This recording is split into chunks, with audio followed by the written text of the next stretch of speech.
Welcome back here to Wake Up Call with Dan Tortora on WakeUpCallDT.com, your one-stop sports shop, mixlr.com/WakeUpCallDT. And, of course, here on Facebook Live, you're seeing picture-in-picture today as we are here with some awesome guests. We have Ray with us, Travis, as well as Carl, of course, myself, Dan Tortora, and you're here on Facebook Live on Facebook.com/LiveNowDT for Friday's edition of Wake Up Call with Dan Tortora. You heard the annoying moment of the week lead as well. And, of course, the top dog of the week was announced. So now it's time to get into a little bit of everything. Let's bring the gentleman into the show. And first and foremost, Travis, I'll start with you. How you doing today, sir? I'm good, man. I'm here to talk to sports, ready to get into it. How's it going? I'm doing very well. Ray, what's going on, sir? I'm good. Just a long day. Ready to talk some sports. Carl, I've been on Carl's show. I had the opportunity to be on there and share some airtime with these gentlemen. Carl, how you been? Busy, man. Honestly, today is our busiest day over at the Sports Hit List. We call it Hit List Wednesdays. Thank you for coming on to our show. We really appreciate the collab and having us on here today. Yeah, absolutely. So we're going to start with the NBA restart, essentially. The NBA came up with this plan of having a bubble, going down to Disney. It was a little bit strange how this was going to work, going to Florida, which seems to be the state of constant, flux of this virus and whatnot. Ron DeSantis has welcomed, I think at this point, the Emmy Awards, college football. I think he welcomed all the women from Brazil to come live there, which means I'll be there shortly.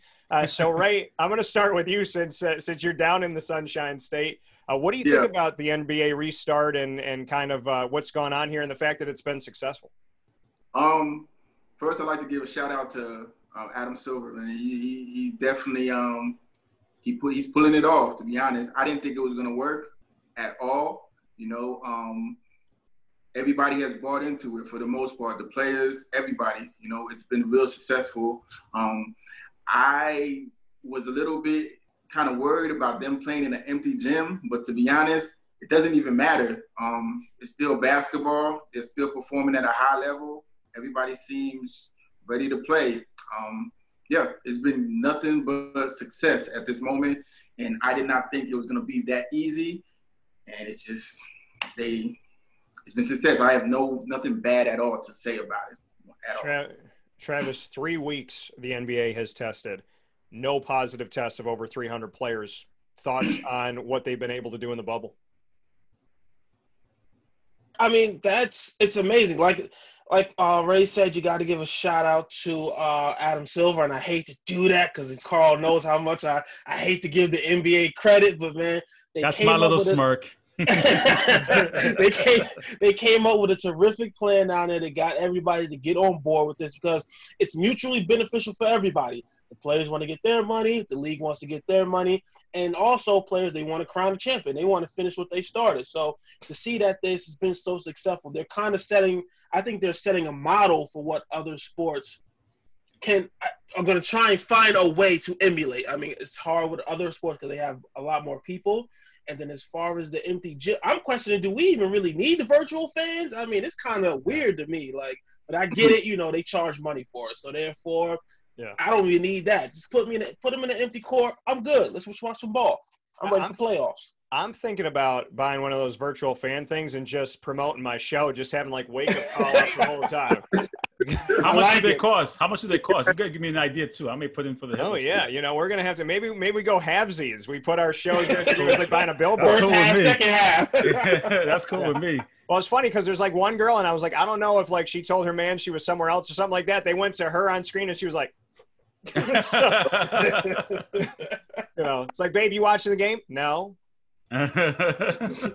So, Carl, you like Adam Silver, the commissioner of the NBA. You were given a thumbs up there. What are your thoughts on the NBA restart? Listen, I'm gonna. It's a two-parter. I agree with Ray. Going into COVID, I was kind of just nervous. I'll be the first to admit I didn't think this could happen, and I was one that #cancel the season because I didn't believe anyone with I was one to say you can't social distance sports.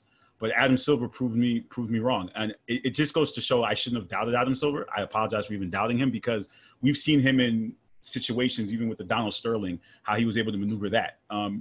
Contract negotiations where they really didn't have a lockout under his guard because he extended it. So I think Adam Silver surrounds himself with great people. He collaborates well. One of the biggest people I want to give a shout out to is Chris Paul, the head of the Players Union. He's very vocal, and I think you have a lot of vocal players in getting it down pat. So they've done a tremendous job of making sure that the players' safety comes first. That's their first initial thought, creating the bubble. And as Travis said, other leagues should follow suit, like the NFL, Travis. They don't have an Adam Silver. As much as you like to, and Travis and I go back and forth about the best sport. He can have football has the better ratings, but we know that the NBA has the better commissioner, and that's facts. We can agree. I'll give you that. Don't worry. The NFL, we already been planting the seeds to get Adam to come over. We gonna get him. Yeah, right. You're not getting Adam. You're not getting. See, we like to call him Cousin Adam. Shout out to my guy Mike Miller. It's Cousin Adam. Like we love Cousin Adam. And the other thing I will say too is, as a NBA League Pass subscriber, we received an email, and I thought that was pretty touching. I don't know if the other leagues did that, but Adam Silver sent a personal email telling the fans that the league is back. And I thought that was great. The fact that I opened my email is the email. I mean, yes, it's generic, but the fact that he acknowledged the fans and let his fan base know that the NBA is coming back. This is the protocol. Thank you for sticking with us through this pandemic that everyone's dealing with. I thought was a great icing on the cake for me. First class all the way. Well, I don't think anybody's going to stick up for Roger Goodell in this room right now. I'm surprised Travis hasn't. Listen, man, I love the sport. I don't love the bureaucracy of it. All right, now I love the sport. All right. I will say that I give Roger Goodell probably the best thing that I've ever seen him do in his entire time as commissioner is to adequately show what the 3 days of the draft are supposed to look like when they did the virtual one. When he's there, night one, and he's in the suit and he's all dressed up. Night two, he's got like the dress pants and kind of the polo. And then day three, he's got the sweatpants on, the T-shirt. He looks like he right. He was like, I'm doing housework. Like he's like smoking a cigar. He's like, no, we got one more round, honey. Put the kids upstairs. Leave me alone. But you know what? That actually showed a lot more personality to him. I think it worked for him, who he is, for people to relate. And I think a lot of times as a commissioner, yes, you want to be authoritative and you want to present professionalism, but sometimes you kind of want to see that personality from the man in charge. I thought it worked for him personally. I'm pretty sure, but people got to also realize, man, the commissioner, they work for the owners. You know what I'm saying? So yeah. I'm pretty sure Goodell isn't he gets basically paid, $50 million to take all the bullets from the owners. You know what I'm saying? The owners are his boss. So it's not always Goodell. I'm not saying everything isn't on him, but people got to also like that. But so does Adam Silver, man. But the difference is they understand in the NBA that it's a partnership. Like they need each other right here. The NFL, they just want to be the ruler of all. You know what I mean? So I think that's more of the difference, because Adam Silver, he works for the owners too, but they understand that partnership relationship. Oh, Major League Baseball, what's essentially happened there. You want to talk about commissioners? If you could make every bad decision in the world, it's like going on a first date and telling the girl that her new furniture looks great from standing outside on her front lawn. I mean, this is like a creepy, Major League Baseball, he has done everything in his power. He's checked out the girl. He's gotten the phone number of the waitress. He ate some of this girl's dessert. He dropped her off 2 blocks from the house. Like, that's the MLB commissioner right now. Carl, enlighten us. We're going to go around the table here, but Major League Baseball, they see the bubble works with the MLS, with the NBA, and their decision after months and being the first to the table, their decision was to just kind of throw everything to the wind, have everybody play in a different city, and do the exact opposite of the bubble. Well, you know what? Just having conversations with baseball fans and just watching and seeing what goes on and listening to other sports radio talk, I feel like going in, the MLB was doomed because they couldn't even get together to figure out how many games they wanted to play. I think it came down to the players wanted a certain amount of money, and the players wanted a certain amount of leeway. And with that, without having players fight back and forth, you're not going to have a concise decision on what to do. The other part of it is, I was listening to Michael Kay, and he made a great point. And he said, the Yankees, when they have veterans on the team who, when you get to a hotel in the city, you get all the guys together. Like, they literally got all their guys together in a hotel room to watch baseball. When you don't have that set of veteran leadership in your locker room or in your clubhouse to tell guys to listen, this is what's going on. Everyone needs to stay in the same place. You have a team with a bunch of young guys who don't care about COVID-19, who don't believe it's real, who think it's a scandemic and don't really believe in it. They're not going to care where they go or who they impact. And the other part of it is it's a matter of competition. Teams that are not in contention, do they really care if they're hurting each other or they're not playing baseball? Probably not, because they know they're not going to win anything and they're not playing for anything either. And the owners probably don't care because they're not making any money. So I think if you don't have a cohesive unit of people who are determined to make something happen, I think that's where one with baseball is that not everyone's on the same page. Everyone has a different agenda. And that's the problem. Ray, what are your thoughts on how baseball seemingly, I mean, they're still going on. It looks like they've caught their stride, but this seems like Corona was kind of like that fight that you have with your girlfriend or boyfriend when you realize that the relationship is not where you thought it was, because I'm scared about those meetings coming up. I've always heard baseball has the strongest players union, you know. I can't put it all on the commissioner because the players didn't want to cooperate with any type of bubble type of format at all, you know. So no one's, like Carl was saying, they're not coming together. They're all doing their own thing, you know. So of course they're gonna have all these issues and everything like that. No one's really compromising. It's, I want to do it this way. I'm going to do it this way. Whatever happens, happens. And it's just not looking good. I don't think they're going to finish the season, to be honest. I mean, they've already been canceling games and everything like that. But we'll see, you know. We'll see what happens. This is my opinions on those. Travis, what are your thoughts on Major League Baseball and the commissioner and just the entire situation that seems to it went awry before it even got started? Well, like Carl mentioned, they spent so much time from March till, June or July, just trying to figure out how many games and what was the financials going to be of it, that they didn't even I don't think they really got to, all right, how are we going to do this with the bubble and all this and all that. I said it before. I said the drama of seeing them trying to figure out the number of games and finances was far more entertaining to me than any baseball game could have been. I mean, I'd rather see more of that. Like, come on, I need y'all to fight more, because the baseball, I'm not really the biggest baseball fan. So therefore, I was far more entertained by that. So when they finally figured it out, I said, man, I got a baseball. All right, this what y'all give me? But I think they could have had opportunities to put more of like regional bubbles. I wouldn't say they should have did like one big bubble. I think the problem was a lot of the places they could have put those regional bubbles, Florida, California, Arizona, they all became hot spots by the time the season was getting ready to start up. So they probably sat there and looked at that and said, whoa, this might not be a good idea. But I think they're making the best of a bad situation, in my opinion.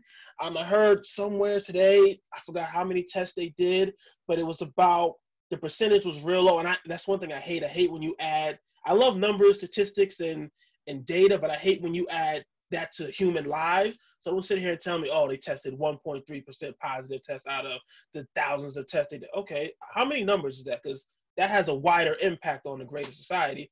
But I think they're making the best of a bad situation. That we all know the only reason these sports leagues are actually doing this because they want to get this money. So therefore, they're gonna do their best they can to finish out this season. I even heard reports of discussions about trying to get a bubble situation going for the playoffs. So I mean, that might be something they could do right there. But we'll see. I think they got a shot to finish the season out. Over under, gentlemen, on your surprise that Major League Baseball players were more apt to go to the club than the NBA players. I was wondering who was going to go to the club first and get in trouble first. But, I heard the lemon pepper wings are really good in Georgia. So, Ray, I'm going to go to you first on that. Man, I would have thought the NBA players would have been wilding out by now. NBA players they flashy. They flashy, and they be honest, they flashy. Like, I've been in some cities and I've been to some clubs where just not even the top name guys are at the club and they're going crazy. So I can only imagine the guys with the real money and the single guys. I really would have thought the NBA would have been going way more crazier than the MLB, but I'm shocked. I'm really shocked. NBA's been pretty much on their best behavior besides the Lou Will incident, but that's just me. Carl, lemon peppers or Major League Baseball players? What are you taking? Listen, I don't know what to take, but I will say this. It goes back to my point from before. As much as I don't like the banana boat crew, a.k.a. LeBron James, Chris Paul, Carmelo Anthony, and Dwayne Wade. But I will say this, though, to their credit, they're the veterans and they're the face of the league. When they speak, the players listen.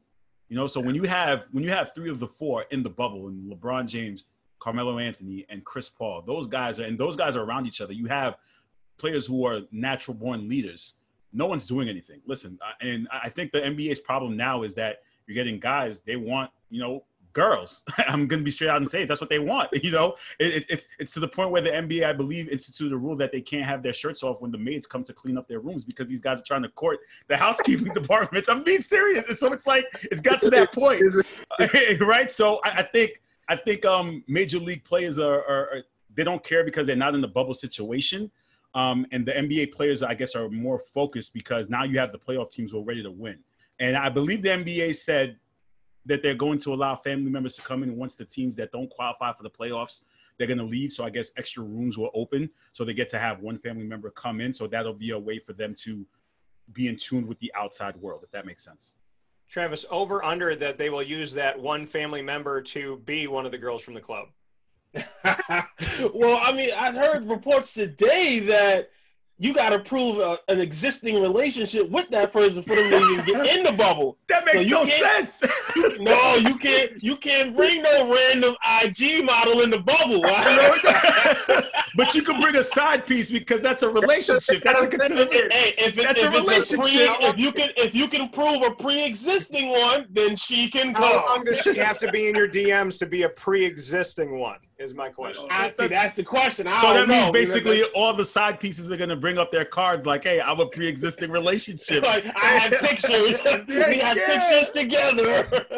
Well, we're going to realize how many girlfriends these guys have when they start running up them cards and they have to pick one of them. It's going to be like, Cheryl, I didn't know you were coming to this party. She's like, I didn't know you were going to be here either. So it's going to be real. That NBA snitch line might get a little more activity. Honestly, and it ain't gonna be from the players. I don't think there's really an over/under. I just think it depends on how focused. I think the NBA, real talk though, they're focused on just finishing the season. Yeah. So, right. And it's Orlando. I mean, what else can you really do in Orlando? Yeah, you do some stuff. Oh, okay.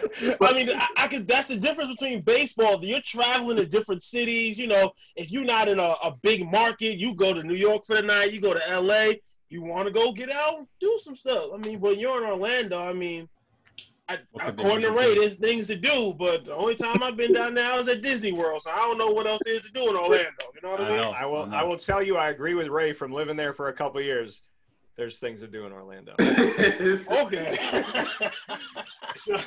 So with that being said, I want to move on to another piece here and a more serious note with what's been going on. The NBA has embraced it. They've embraced it on the court. We saw the MLS, which in the MLS, I give them a ton of credit because I don't feel like enough people will talk about it. They said July 8th to August 11th, we're going to do this. We're going to have this MLS is back tournament.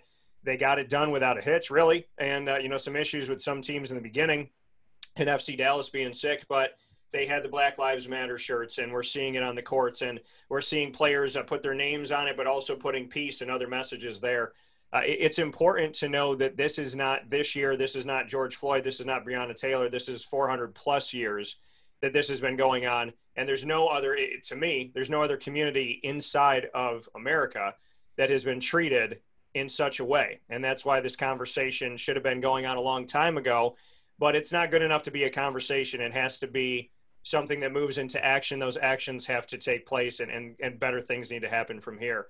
I believe that if you want to know about being pregnant, you talk to someone who is. If you want to know about the Black community, you go straight to the Black community and people that have been affected. You gentlemen have embraced me, and Carl embraced me coming on to the show and being a part of it, and I thank you so much for that. We've laughed and we've had a great time. But on a very serious note, Carl, I want to start with you about what you've seen from Black Lives Matter, what you've seen now, and what truly needs to be happen in our culture to actually show that there's genuine change for the Black community. I honestly, I'll be the first to admit I've never really allowed. You want to call me ignorant to it or blind to it because I haven't had as much racism happen to me.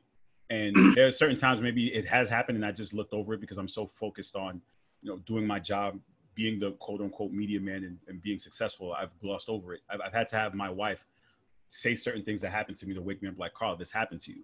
As far as what's going on now in this country, I think it's sad. I think it's a division among the country, which is not what we should be about. We should be about unity and coming together. And I think a lot of people are just blind to what's going on and they don't want to admit it. As far as sports is, NBA has used their platform to speak on it. I think other sports should do the same thing. But overall, I think we just need to come together and make people understand what's going on. A lot of times people just automatically assume, well, we're saying we're against a specific race because we're standing up for Black Lives Matter. I just don't think they get it. They're never going to get it. They don't get the looks. They don't get the constant, stopping for no reasons. They don't get the, having to work twice as hard to be put in higher positions than other people. And they'll never understand that. We just want them to try to do, but I don't know if there's an answer. And again, we've seen this throughout history. I had a conversation with somebody who said, well, I thought racism ended in the 60s. And I'm just like, what? I'm like, no, it hasn't. And I think a lot of times people turn the blind eye because they believe, because they're stuck in their bubble and they're not aware of what's going on. People just need to be more aware. And actually the other part of it too is just listening. I think sometimes people steer away from having conversations with other people because of what they believe or who will quote unquote voted for. I don't mind listening to somebody and having engaging in dialogue and educating and learning. I think that's also part of the problem is that we're not listening to each other. We're just ready to yell at each other. And the politicians are not doing a great job about that either. They're basically, picking battle sides and us in the media picking battle sides. We need to, as a society, sit down, being able to, and I think LeBron said it best. LeBron said, we need to sit down, be able to engage in dialogue with people and have a conversation. I may not agree with what you have to say. I may not agree with your political stance, but I'm not going to not talk to you or hate you for it. To me, I think that's what's part of the problem is that we all as a society need to sit down and just listen to each other. Travis, what are your thoughts?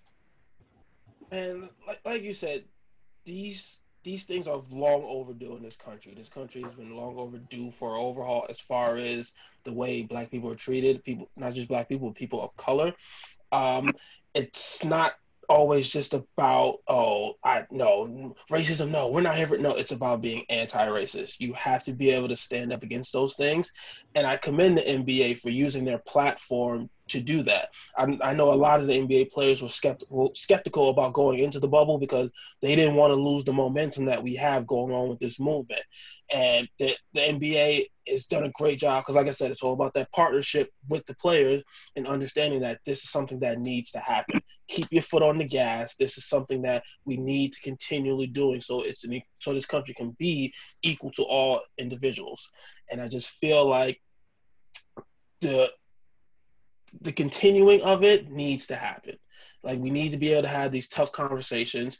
It's not like Carl said, it's not always about, you don't always have to agree with the person, but the ability to listen, the ability to understand what somebody else is trying to tell you and what their experience is. That's a big thing that a lot of people don't do. And I just think that continuing that will help us get to where we all want to be as a society. Ray, what are your thoughts?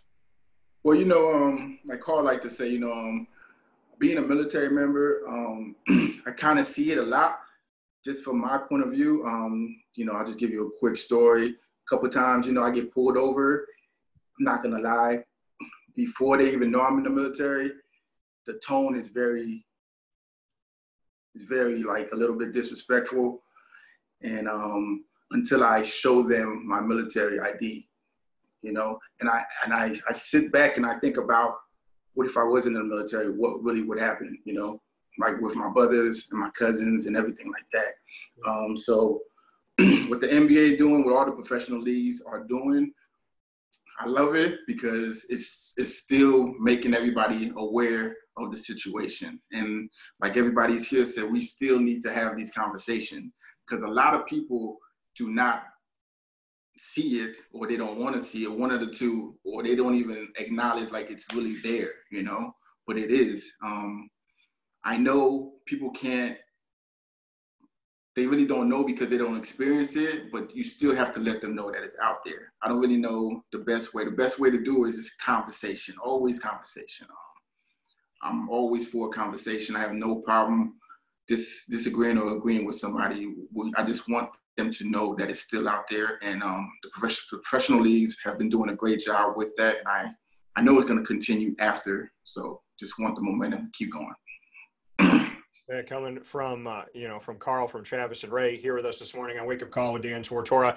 Before we wrap up, guys, college football, a very interesting world, right? The Autonomous Five, and the Power Five is a media moniker, right? That doesn't exist. It was created and it's there, but that's not the legislative term. The Autonomous Five is a group that is, by definition, self-governing. I've talked to the ACC Commissioner, John Swofford, about it, asked him if they ever thought about the potential maybe they could leave since it's already kind of written.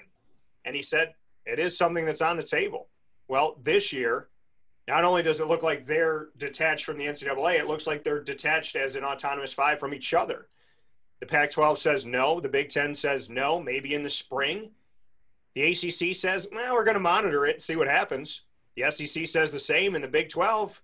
But the ACC was the first to come out with their schedule. Then the SEC followed, and the Big 12 followed with that. Travis, I'm going to go back to you here. What are your thoughts on college football and that there really is – I mean, the NCAA, again, is not really overseeing anything. They're the body that's above all this that's supposed to be the umbrella, but each conference is making decisions on their own. And some of these schools sound like they're going to try and make some decisions outside of their conferences potentially this fall. What are your thoughts on the undeniably crazy world of college football? And are we seeing realignment again, even just for a year with everything going on? I mean, the situation going on in college football is a result of a lack of leadership. I mean, we've sat here, we talked about the commissioners in NFL, Adam Silver in the NBA and Roger Goodell in the NFL. The college football doesn't have that. Like, what is his name? Mark Emmert? What is Emmert? Yeah. What does he do? Like, you run the NCAA. What do you do, dude? Like, why are you not having these people sit down in the office? Not to interrupt you. I got to take that as a clip. That's a hotkey for me. Mark Emmert, what does he do? I love it. Like, you're the head of the NCAA. Like, why are you not getting these guys on a conference call and sitting here and trying to figure this all out? I mean, like I said, with the NFL and the other pro sports leagues, the reason they're trying to get these games out because it's mutually beneficial for everybody involved. The players want to get their money. The league wants to get their money. And, of course, the NCAA, they always want to get their money, and the school wants to get their money. But guess who's not getting any money? These players. So you can't sit here and try and project this idea that they've been projecting for years about student athletes and the amateurism of sports when you sitting here trying to put these players out when we know the only reason you're putting these players out is for money. Half these campuses don't even want students – or they're having a harder time to figure out if they want students even on campus. I'm sure Carl, as a professor, could speak more to that. But if you're struggling with bringing regular students on campus, so why are you trying to sit here and force these games down our throat? Don't get me wrong. I love college football. I'm going to miss it if it doesn't happen.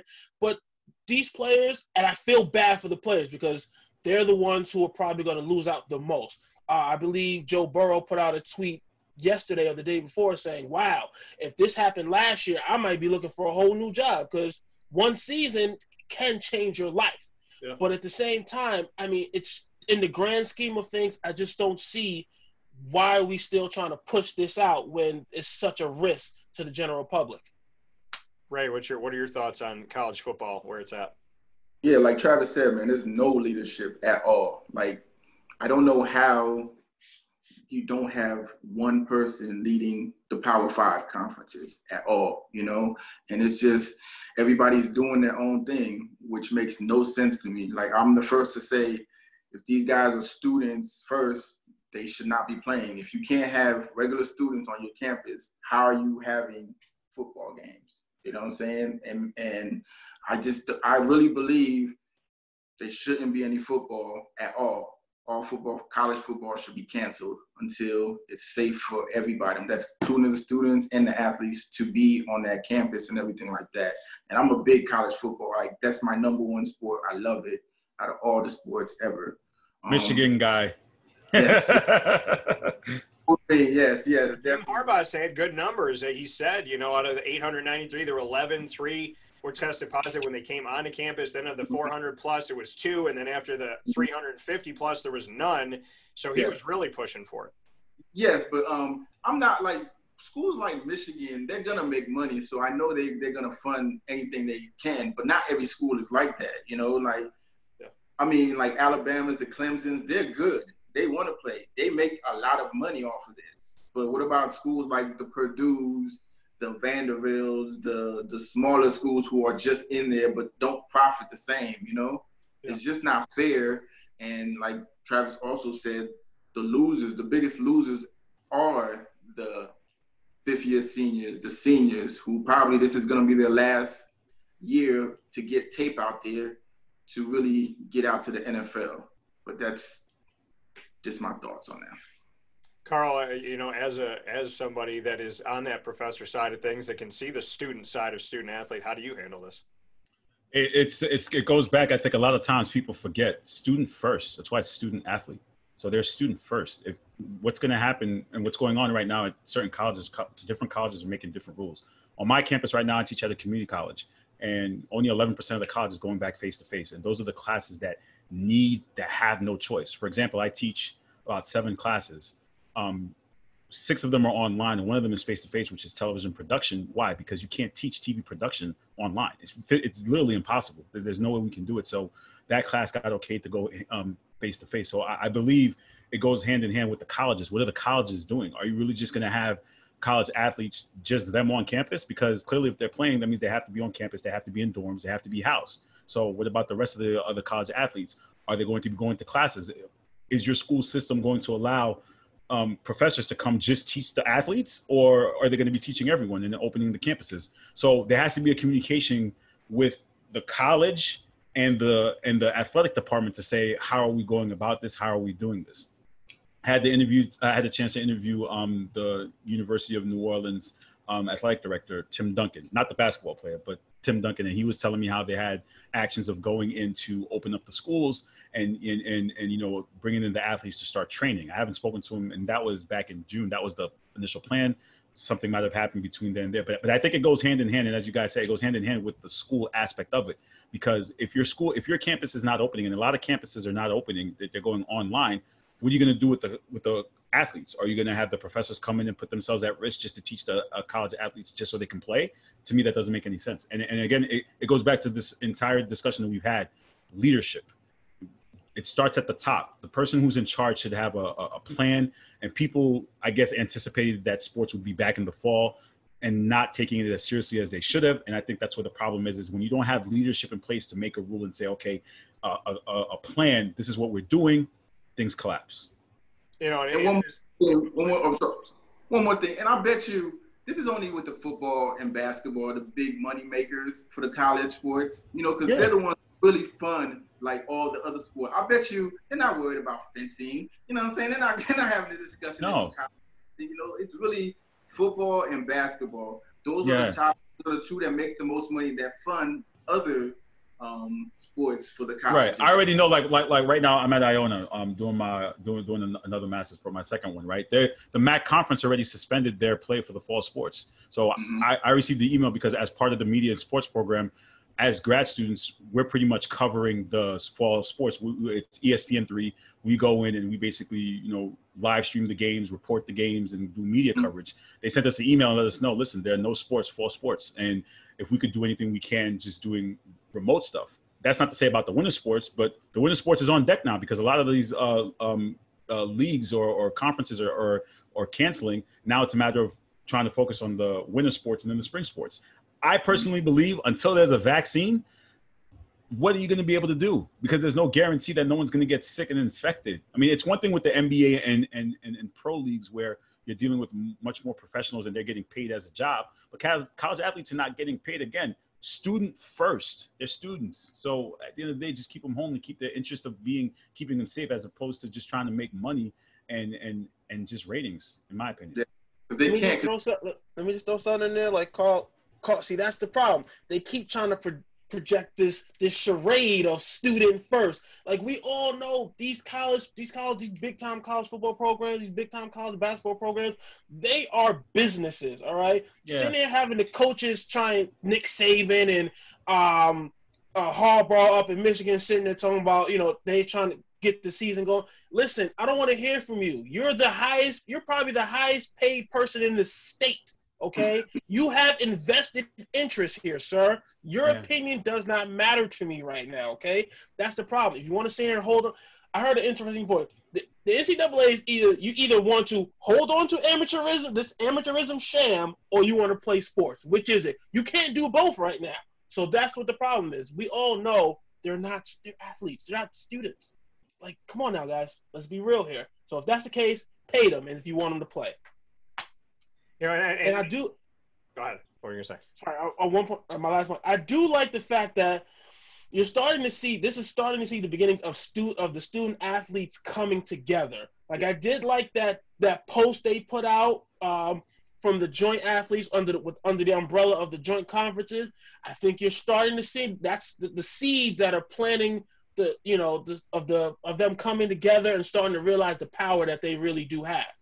Yeah, I mean, it's very interesting to see kind of where everything shakes out now, because I'm wondering to myself, all these people that think of conspiracies and whatnot, and it makes me think of Mark Emmert with like a needle, and it says Corona on the side, because that name, image, and likeness, that they finally passed that after California, but he doesn't have to pay any athletes until this Corona thing is done.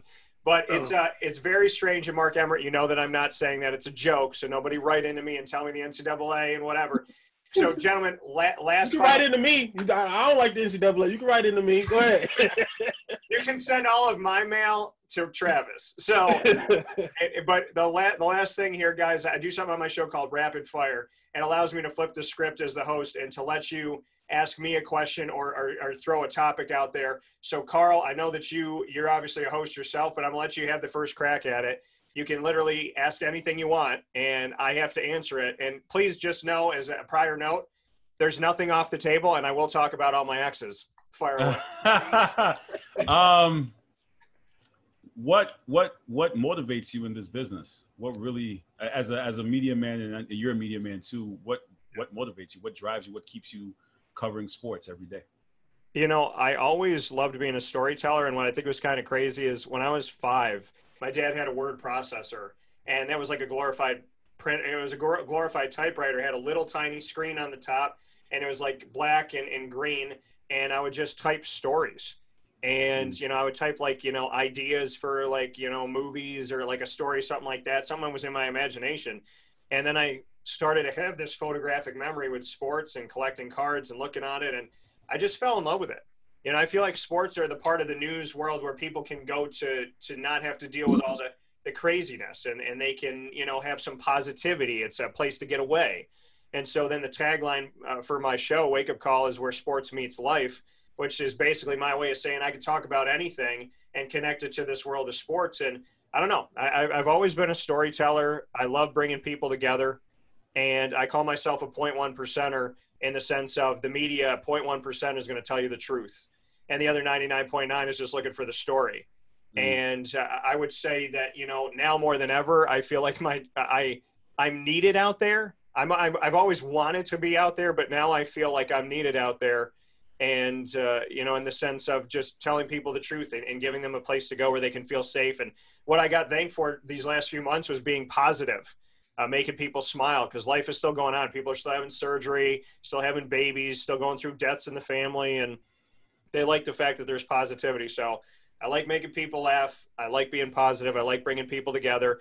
And, I love being a storyteller. So it's kept me going, and it's kept it, bearing fruit, because I believe in something bigger than me. Amen. Well said, man. Thank you for that, Carl. I appreciate that. Travis, what is your question? I can only imagine, Travis. What is your question? Oh, no, I'm going to keep it simple, man. I'm going to keep it simple. Give me an NBA champion this year. Who's your prediction? Man, my prediction this year was for the Lakers to play my Raps. Now, the Raptors, mind you, have come into this thing playing pretty well. I respect LeBron. Not to cut you off, but the Celtics, my team beat them by 20 last Friday, by the way, just to throw that out there. Oh, boy. I got reminded by Jerry Hart, who tunes into the show, has been religiously tuning in. I do want to make a note, Carl, that the Bucks and the Lakers, who are at the top of both sides, were both beaten by the Raptors. But here's the thing with the Raptors. I love them. They told me years and years ago that they built a system where they weren't looking for a superstar anymore, and they weren't going to have one guy build around him, have him leave, and have it crumble. They said that to me back in 2012. And now, we've seen 7-8 years later that they can win without Kawhi, and it's because of this way that they created their environment. So, Travis, to answer your question, my prediction before anything started was Lakers-Raptors. And I thought the Lakers, had a chance to take it because I'm impartial when it comes to this. But I think the Raptors are going to make them fight for it. I respect LeBron for his game. But I'm not a fan, and I'm not going to sit here and say he's the greatest ever. When he left, I remember taping the game of the Raptors coming back, 3.8 seconds left. And the commentator goes, and there goes LeBron for the locker room. And I was like, what a jerk. You know what I mean? Like, he doesn't shake hands with his teammates. He doesn't shake hands with the other guys. Like, you lost. If you won, you would have been there. And that's a horrible sign to show for all the people that are watching him. So, LeBron, that's a little warning shot over the bow, I guess. I don't know. But, all I know is I hope the NBA Finals ends with LeBron leaving the court 3.8 seconds before the game's over. And you know what I mean by that. It's funny. What's funny about that? Isaiah gets a lot of flack for what he did in the 90s, and players now do it all the time, and no one bats an eye. It's crazy to see how times have changed in sports. It's crazy. Yeah, absolutely. And it's crazy. So, yeah, I have Lakers and Raptors, and, I'm hoping for good things, but I know the Lakers are going to be very tough to beat. Ray, Ray, I got to tell you, you get the award for, like, the best facial expressions of the four of us when we're talking. When Ray starts laughing and you just see that little, like, wrinkle here in his – I just can't help myself. I just want to keep him laughing all day. So that's why he's the commissioner of the sports hit list, the self-proclaimed. Yeah, I love it. And you know what, Ray? Since you're down in Florida, I'm giving out awards here. You get the Mickey one today. You get the Mickey award today. And Travis, I got you. I'm giving you for the NFL. I'm giving you that. And go ahead. And for Carl, since you and I have to do this thing, it's a really tough job. And you have to trust somebody with it. I'm going to give you the gauntlet, brother. I'm going to give you the Oh, yes. Let's go. So with that being said, he would snap the NFL away. Oh, God. No, I'd give you the Super Bowl. That's the only game you'd get. That's it. Just one game. Nice. All right, Ray, what do you got for me? All right, so I asked any sports fan is, my best live moment at a sporting event was watching my Tar Heels win the national championship. In 17. So what is your best live sports moment that you remember? Oh, best live sport that I was on site for? Yes, like there. Okay. Whichever. So physically there, I would say my best live sports moment. I mean, there's a bunch. I got to be on the run with the Tar Heels in Villanova and all that, and Syracuse and whatnot. I got to be there for that. I was there with Wichita State and Syracuse making the run in the championship that doesn't exist anymore according to the NCAA. So I want the $1,000 back I spent in Atlanta, and I didn't get any lemon pepper wings, so I want some of those too. But they owe me. But no, I would say my favorite sports moments to be there for. I would it's so tough, but I'm probably going to have to pick I'm probably going to have to go with when Syracuse advanced in that just a few years ago, and the one I'm talking about, when Tyler Lydon hit the three when his shoe came off, and we were playing Virginia, and I remember they were down by like 15 points, 15, 16, and I remember I looked down at my computer in my my notebook, and I said, "It ain't over till it's over." And I was like, the fat lady hasn't sung yet, and they came back, they won. I told my dad, if they win, you're going with me to Houston. Like, you have to go with me to the Final Four. I was in Chicago because they were doing the Sweet 16, the Elite Eight. I said, if they win, you got to come, no excuses. My dad doesn't cry. My dad doesn't scream and get emotional like that. They literally won within like 4 or 5 seconds of them winning. I pick up my phone. My dad goes, "We're going to the Final Four. We're going to the Final Four." And his voice was so high. He's crying. He's like, "Oh, my God." And then he, said some things about Virginia, because he was mad. But, they won, and he was so, so happy. And we went to Houston together, and it was so insane. And we actually stayed in the same hotel as Joe Biden, and we had to stay miles away from him when he went to the airport after the fact. It was very strange. We were in this hotel, and there was always, like, Secret Service there. So I just thought they were going to direct me to the nearest Bojangles and help me have a good time, but they were helping out Joe Biden. So at the end, it's ironic with everything happening now. But, yeah, I mean, I would probably have to say that because I got to spend it with my dad. And there's so many moments. But, life is great. And if fans have learned anything, hopefully it's not to leave in the third quarter and appreciate when you're there for games and keep your butt in the seats because, you know, the Dome, people do that all the time. They leave with 10 minutes left in the third quarter, and now they're begging to get into the Dome. So I'd love to see people appreciate that. Could Travis and I share our games? Because, Ray, you got me thinking about my favorite moment. Yeah, now. yeah, go ahead. Mine, it was a tie. I mean, because pro wrestling is big, and I consider it a sport. It's entertainment. I've done a couple of WrestleManias, but I have to say I was at LeBron's final game when he left Cleveland the first time. It was May 13th, 2010. So the Celtics were, I believe they were, it was tied 2-2 heading back to Cleveland. And I said to everyone, like, listen, if they win Game 5 in Cleveland, I'm going to Game 6. There's no way they lose in Game 6. So they won Game 5 in Cleveland. That's when LeBron, quote unquote, quit on the team. So I hopped on a bus to Boston. I bought my ticket by myself, and the best game of my life, the Celtics won that game. And I'm literally – because the Celtics weren't even predicted to win that series because the Cavs had won 66 games that year, and LeBron was going to make it to the finals. And no one had the Celtics winning. Yeah, no one had them winning. So I literally went by myself to that game, and they won the game. It was the best game of my life. I literally lost my voice, and I hopped back on the bus back to New York. So to me, that's my greatest sports moment ever. That's being awesome. there live. Yeah. I like that. Travis, do you have one?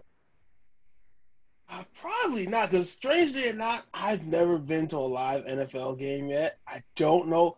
It's crazy. I know how crazy that sounds, because at this point, I don't know if I would enjoy it. Like, because when I'm sitting home and on I've Sunday, been to a game, man. Damn. Listen, when I'm at home on Sunday, I got 3 screens lined up with all the games. I need all my info coming in. So I don't know if I would truly enjoy it. I like to hear the commentary and the analysts. He just gave us so much ammo to go back to the sports hit list. And then you have no idea. Ray, we're going to use that ammo against Travis. I've never been to one in stadium. And then as far as NBA, I haven't been to one in years because I used to work in the Garden, and I used to also work at Shea Stadium. So by the time I got done there, I was over the whole experience. So, but I do remember going to my first basketball game as a kid. It was the Knicks versus the Timberwolves. Knicks got spanked. I remember seeing Kevin Garnett. It was just crazy. Not much has changed. Right, yeah. Like I said, the Knicks is still getting spanked out here. Like, it's terrible.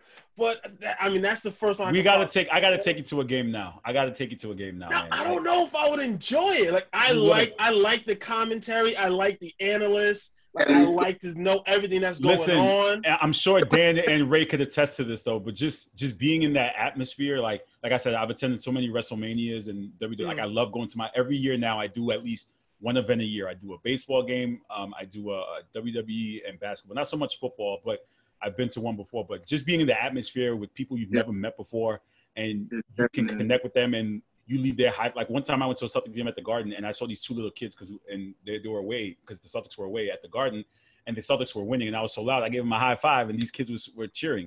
Another time I went to a game that there was a guy from Italy, didn't speak a lick of English, and we're in the same cheering section, and he's like, "Can I take a picture? You're so loud. Let me take a picture." He was so excited. To me, that's just so great that you can connect with strangers. Bargnani. He was sitting in the crowd for that game. Yeah. To me, Travis, it's just so great that you could legit connect with people, and you could trash talk and walk away and say, "Hey, good game, bro. Enjoy it. Have a good night." And just connect with the people there for those 2 hours. It's priceless. There's no better feeling. I almost bought tickets to the Super Bowl when they were in New York. What was that? 2000. When Peyton lost to the Seahawks, right? Yeah, I'm glad I didn't buy tickets to that game because that game was terrible. I almost went to that, and I keep saying I'm gonna save the first one for a Super Bowl. But we'll see what happens, man. I don't know. I'll take you to one. I promise. I'll take you to one. We got to take you to one now. Now we definitely got to do a hit list out and take you to a game. Ray, do you have one? I have a very quick story to end on, but do you have one? Do you have a favorite?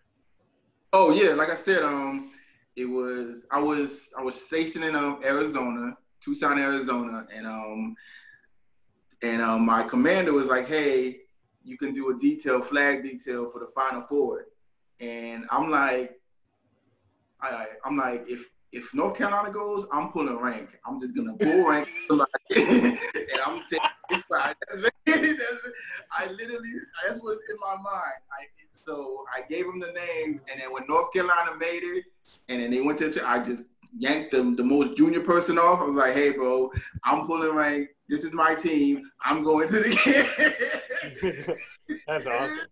I love it. I love it. Hey Ray, can you help me out with some of that stuff? Can we use some of that military stuff up here? That'd be great. Pull some rank with me up here. Travis, man, Travis, listen, those games, and you know what it is now. When I was younger in college, you used to sit in the nosebleeds. You didn't care where you're at the games. And now that you could afford the good seats, I'm like, all right, now I'm older. I could probably get a good seat in a good area. I'm like, you know what? I'm not going back to the bleachers anymore. I'm sitting on the floor. I'm not going back up there. I've been in MetLife Stadium for concerts. I was like, I wouldn't sit up there. No. I literally made a goal for my 40th birthday. God willing, I get there in 6 years, about six years, right? I want courtside seats and floor seats to a Celtics game. And a pro wrestling, I want ringside seats. Like, that's it. That's a break good the one. bank. I like that. That's a good break the one. bank. That's it. Student section. I was at the student. I was in there with the students, with the North Carolina students, watching it live. And everything. I just want to be able to have some wings with Lou Williams. That's all I want to do. leave my man Lemon Pepper Lou alone, man. He just wanted some wings. That's all he wanted, man. Listen, I heard they're good, but my last thing, Magic City. But my last thing that I have here to go off of what we were all talking about. And Travis, this will hit you because especially because you haven't been to an NFL game yet. My first ever NFL game, first one. I'm a Jacksonville Jaguars fan through and through since 1995, same as the Raptors when they came in. My first game to go to any NFL game, I was credentialed. So it was for work. I'm credentialed. I got my parking pass. So my first game, my favorite team, the Jacksonville Jaguars, I'm credentialed. I'm in the press box. I'm eating the food that was there. And then after the game, I get to go down into the locker room as a credentialed person in the media and interview my favorite team in the first game that I ever got to go to. Nice. Wow. Like I can't write that any other way. And then my thing in the dome, to go off of what Ray was talking about, my thing in the dome, and then also Carl has talked about like courtside and whatnot. I'm sitting in, and where the media press row is, we're right behind courtside in the dome and in front of the band. And I'm at the game and I see this shirt and I go, that can't be. And I gave, we give out wake up call shirts, and there was a kid wearing my wake up call shirt in the dome. And then in another thing, this guy got stopped and he was like, hey, and then they saw the wake up call shirts and the guy was like, he's like, oh, we just went to Danny's show. We went to the pregame thing. That was awesome. Never in a million years did I think anything that I ever did would get noticed inside of the dome of the place of my favorite team growing up in my city. So it's moments like that I just really hope, and I am more now than ever, and I think a lot of us are. I just hope that we appreciate those moments because, now we're dying for one right now. So yeah. Two quick stories. I'm sorry to just to piggyback off what you said. I told Travis we're going to be on here for 6 hours, man. no, because I actually have to run because I got to go do a Mount Rushmore. But I interviewed Mike Breen once, and I almost shit my pants. I didn't know what to say to him. It was a charity game he was doing at St. John's, and he was there, and he was basically assistant coach, and I had to do a recap video, and I'm like, oh, my God, I'm interviewing Mike Breen. I did that, and then I actually served him popcorn and Michael K. That's it. I used to work at a movie theater, and they lived on Long Island. So during their off season, during the summertime, they walked in, and one of my guys goes, "Is that Michael K?" I'm like, "Yeah, that's Michael K." So I served him his popcorn. He went to his seat, and Mike Breen did the same thing. So those are just to add in terms of sports moments. Well, that's awesome. So with that being said, Travis, Ray, Carl, thank you, gentlemen, for being a part of the show today. We got to talk about so many different things. I'd love to have you back. And Carl, obviously, for all the work that you do. And give a little shout out there because I know that these guys join you a lot. So shout out what you're doing. Special shout out to the Sports Hit List family, by the fans and for the fans. I can't thank them enough for helping me on this journey. I don't know where it's going to take us, but I know we're having fun doing it. Special shout out to the NFL contributors team, the NFL team, the hockey team, the pro wrestling team, the basketball team. You could like, share, comment, subscribe. We're all over social media platforms. We have a group, we have a Facebook, we have an Instagram. Just Google us and you can basically find our content. And you can check us out live on Wednesdays at 4:00 on the Worldwide Sports Radio Network. And I'm going to buy Ray's face and I'm going to put that in the NBA stadium like that. And Travis and I are going to do a telethon after this. So with all that, thank you, gentlemen. Please stay safe, and I look forward to talking with you soon.